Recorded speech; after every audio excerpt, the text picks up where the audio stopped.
One of the things that always makes a good revolutionary is if you know what it is you're rebelling against. And many of the great musical revolutionaries not only were fully cognizant of the traditions that had preceded them, but in many cases were actually practitioners of those traditions themselves. And it's often forgotten that Igor Stravinsky started out his musical life as a very dogged Russian romantic traditionalist. People tend to think of him as the great revolutionary who shocked the musical world with a Rite of Spring in 1913. But his principal composition teacher was Rimsky-Korsakov, who, while by no means a backward-thinking composer, nonetheless was an outgrowth of Russian nationalism and romanticism. And there are some early works of Stravinsky which one can find and listen to. For example, his Opus 1, the Symphony in E-flat, which sounds like a very respectable conservatory piece by maybe young Alexander Glazunov or something. I don't play it well, but the last mood goes something like this. I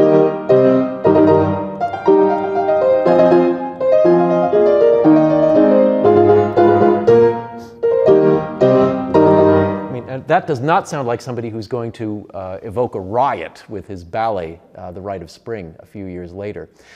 But Stravinsky was given several chances to prove himself in a very competitive musical arena. His music had attracted the attention of Sergei Diaghilev, the director of the Ballet Russe, and Diaghilev was in desperate need of a composer to compose the music for a ballet based on an old Russian folk tale, the tale of the Firebird.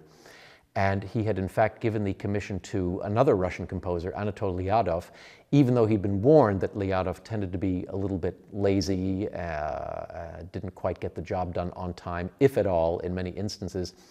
And when Diaghilev had not heard from Lyadov for quite some time, he came knocking at his door several months in advance of the premiere and said, "How's the composition of the Firebird going?"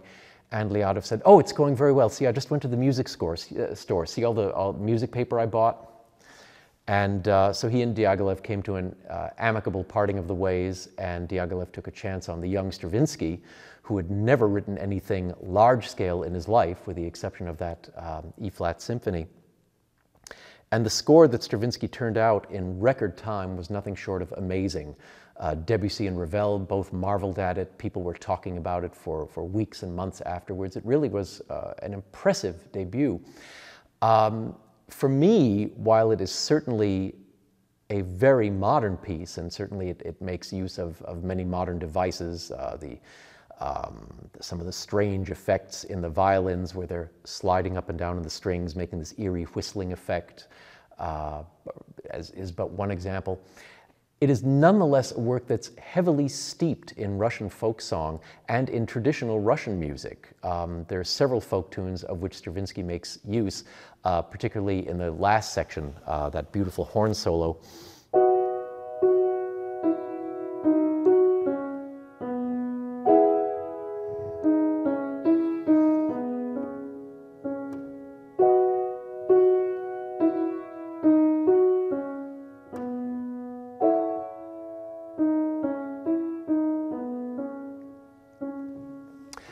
But then just to show what a young modernist he is, Stravinsky takes that same tune and he casts it in 7 beats per bar.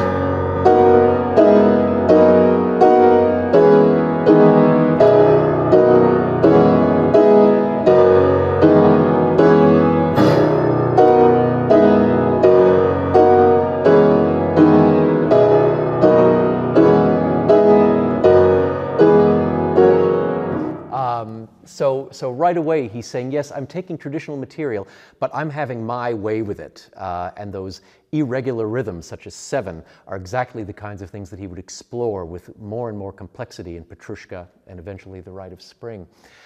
There's also a part, I've mentioned this to several conducting friends, and they all kind of go, oh yeah. It's the infernal dance, the very, very famous dance of the villain, which goes.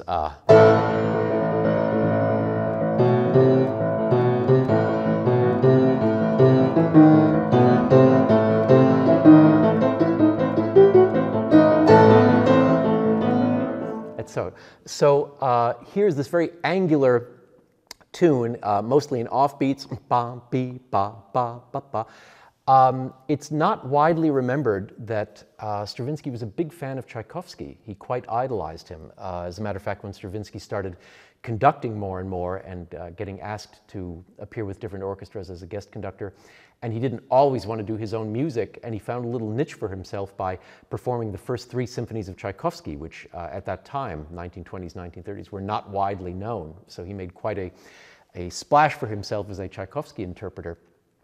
And I know that there are a lot of people who are pretty diehard modernists who bristle at the mere thought of Tchaikovsky. I'm thinking of, what is that nasty quote from Pierre Boulez? "I hate Tchaikovsky and I will not conduct him, but if the public wants him, they can have him."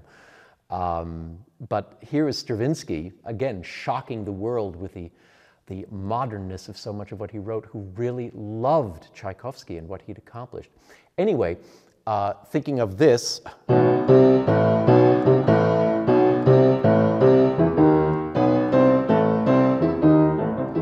I can't help thinking of that dance in Act 1 of The Nutcracker.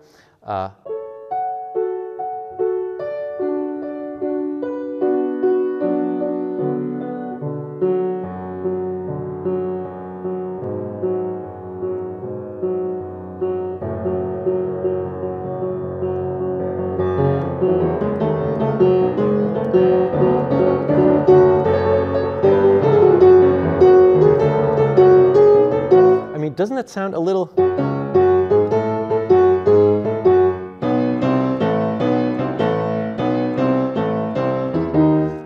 I do detect a family resemblance there. Maybe it's wishful thinking, but I do think that there is a little shred of Tchaikovsky-Stravinsky symbiosis going on at that moment.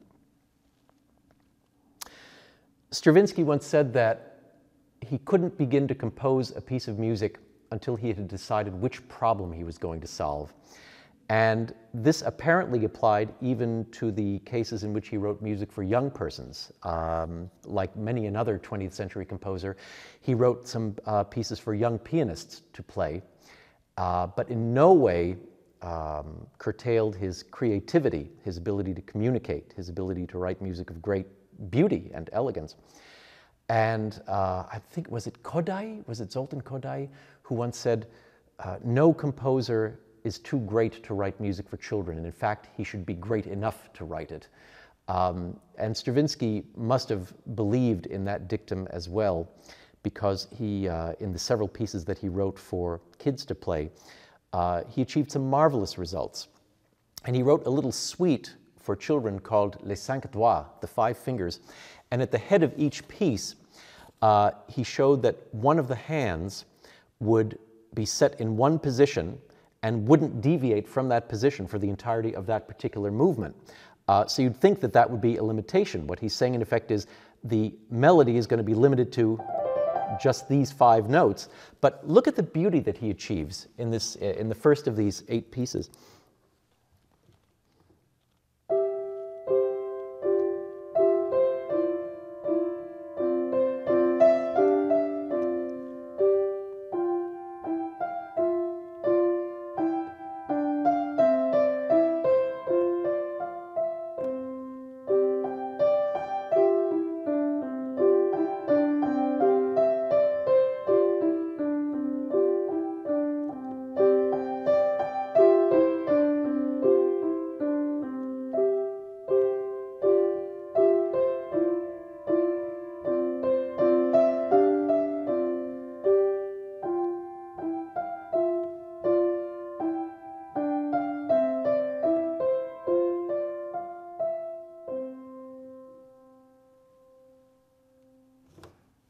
Isn't that adorable? There's another one here. It's a march. I don't know if I'm quite up to playing it, but I'm going to make a stab at it. Let's see. Again, right hand, same position from which it does not move, but this is what Stravinsky gets.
So, the reason I'm playing these pieces, in addition to the fact that I love them, is that much later, many decades after he'd written this little suite for children, Stravinsky was asked to write a piece for the Monday Evening Concerts series at the Los Angeles County Art Museum. And he took a look backwards and took this little suite of 8 pieces and arranged them in a new version called 8 Instrumental Miniatures for 15 players. And it's this little suite with which we're going to open the second half of this concert. It's an all Stravinsky second half. It's the 8 instrumental miniatures, the Firebird Suite at the end, and sandwiched in between another lesser-known work by Stravinsky, a piece called Symphonies of Wind Instruments, a work that features just the winds and brass of the orchestra. And Stravinsky didn't mean that this was a series of little 4-movement symphonies, such as we know the term, rather that symphonies was used in the sense of instruments sounding together. And it's a very, very poignant piece, particularly when you know that he wrote it to the memory of Claude Debussy, whom he loved and admired very greatly. The piece starts out in a rather acerbic way and then ends up in what I can only describe as a very heartfelt chorale, obviously wearing his heart very much on his sleeve in memory of his dear departed friend and colleague.